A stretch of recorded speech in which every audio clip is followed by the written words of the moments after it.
Olá pessoal, viemos então apresentar para vocês um fragmento de Mata Atlântica. Então eu, professora Aline, Eu, professora Lília, nós vamos mostrar para vocês algumas espécies de animais e vegetal que habitam aqui a Mata Atlântica. Então viemos fazer uma saída de campo virtual com vocês. isso aí, espero que vocês gostem. A gente vai passar por uma trilha, um caminho que a gente escolheu aqui, e vamos mostrando aquilo que a gente achar. Vocês já podem perceber que nós vamos achar alguns passarinhos, né, pelo barulho. Então vamos lá, venham com a gente. Vamos lá! Então, a Mata Atlântica ela é considerada um dos hotspots do planeta. Isso significa que é uma floresta muito ameaçada, é uma das florestas mais ameaçadas do planeta. Então, restam em torno de 11% ou menos da extensão original dela. E existe uma alta biodiversidade, uma biodiversidade muito grande. Isso quer dizer que se a gente fosse delimitar uma parcela dessa floresta, a gente iria encontrar uma diversidade muito grande de espécies de diferentes reinos. Também existe um alto grau de endemismo. Isso quer dizer que as espécies, existem muitas espécies que vivem aqui, que só vivem aqui, não vivem em mais nenhum outro local. Pessoal, a gente está no interior de uma mata, tá? Ela é uma mata já secundária, ela já foi derrubada, né, e já se regenerou. Então a gente está no interior de uma mata de Mata Atlântica, tá? Mata Atlântica é um bioma que ocupa o litoral do Brasil. Então ele tem formações vegetais muito heterogêneas, muito diferentes. Então imagina, né? A Mata Atlântica daqui do Rio Grande do Sul, ela é bem diferente da Mata Atlântica da Bahia, por exemplo. Então a Mata Atlântica, ela era muito extensa, tá? Ela ocupava basicamente todo o litoral do Brasil e também uma região da Argentina e do Paraguai, tá? E só que hoje em dia, desde lá do descobrimento do Brasil, da colonização dos europeus, né, no Brasil, ela começou a ser devastada, né, principalmente no século XX.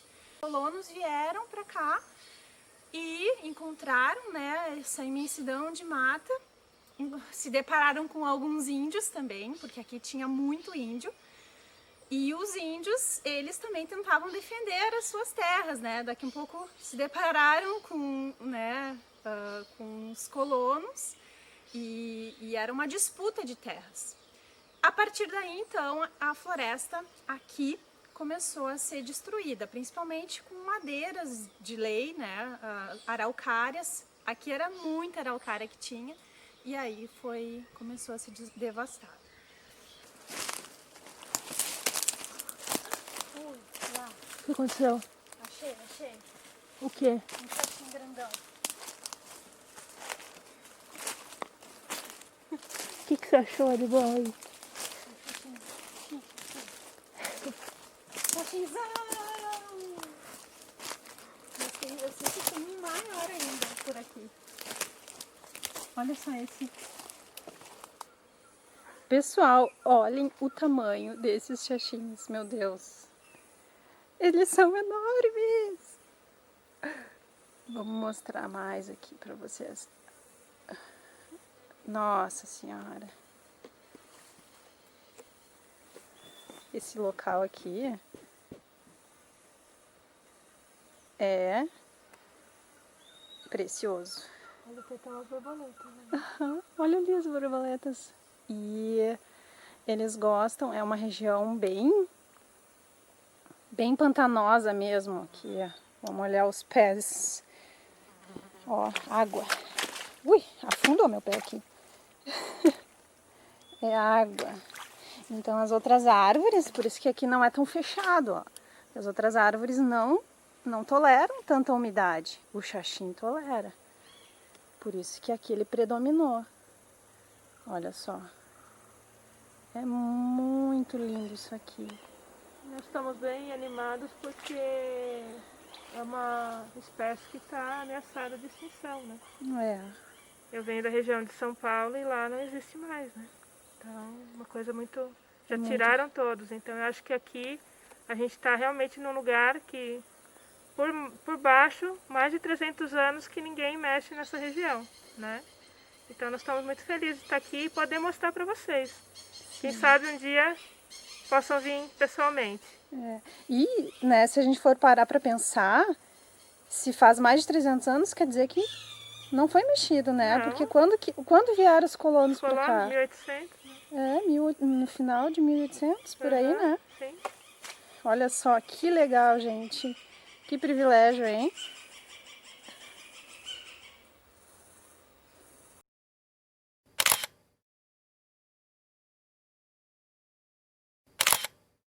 Pessoal, aqui nós temos o líquen.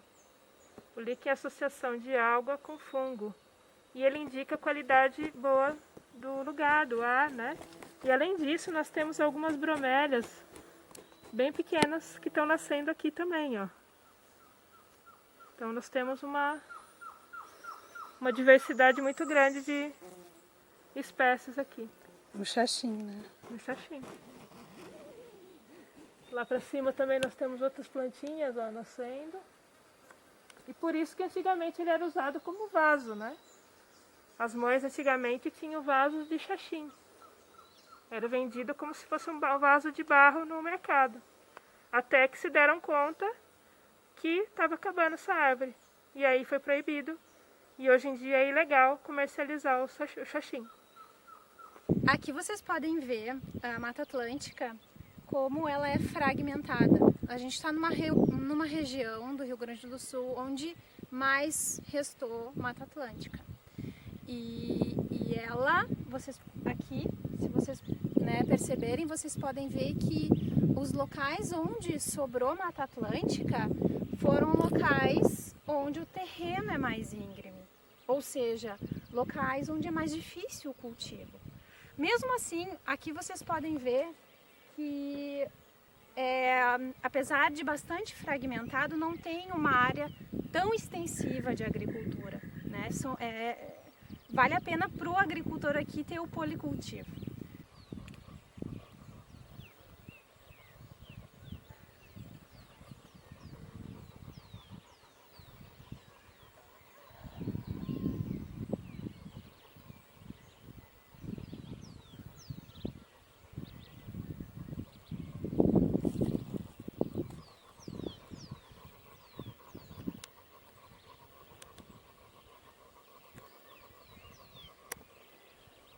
O problema de ser um local, né, uma mata fragmentada, é que com o tempo as espécies elas vão se extinguindo, porque não existe um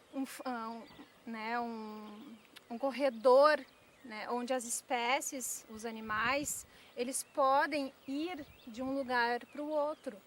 Né? O que acontece? Quando um animal ele entra, né, ele sai de um fragmento de floresta para outro fragmento de floresta, ele corre riscos. Então, quando eles vivem em fragmentos isolados, eles acabam entrando em extinção, né? Essas espécies acabam se perdendo.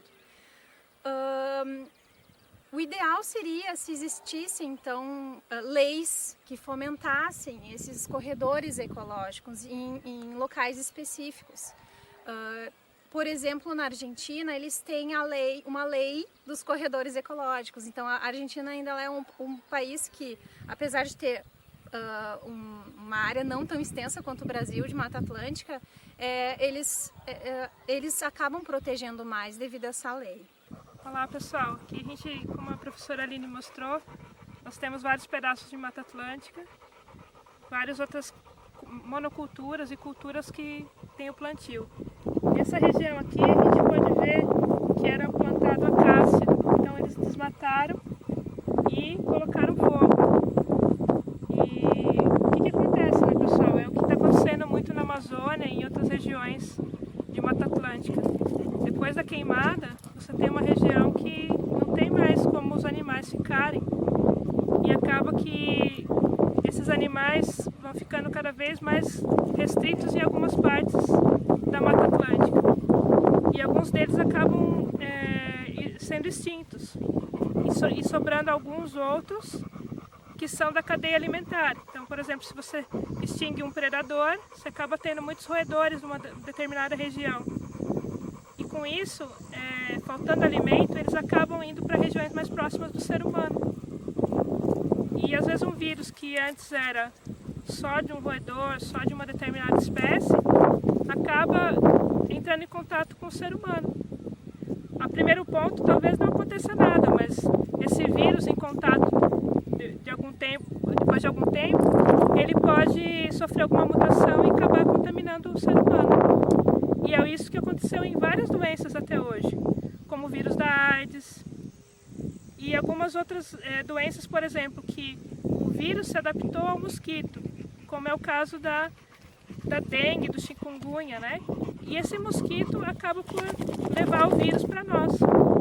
Então, o desmatamento ele vai muito além do que aquilo que a gente está falando aqui, que às vezes a pessoa fala, é só a poda de uma árvore, é só uma região. Não, ela acaba comprometendo todos os fragmentos, né? Todo o nosso planeta. E é o que está acontecendo agora com o coronavírus, né? Então, eu acho que a gente tem que pensar muito, porque o coronavírus, na verdade, ele vem de uma causa ambiental.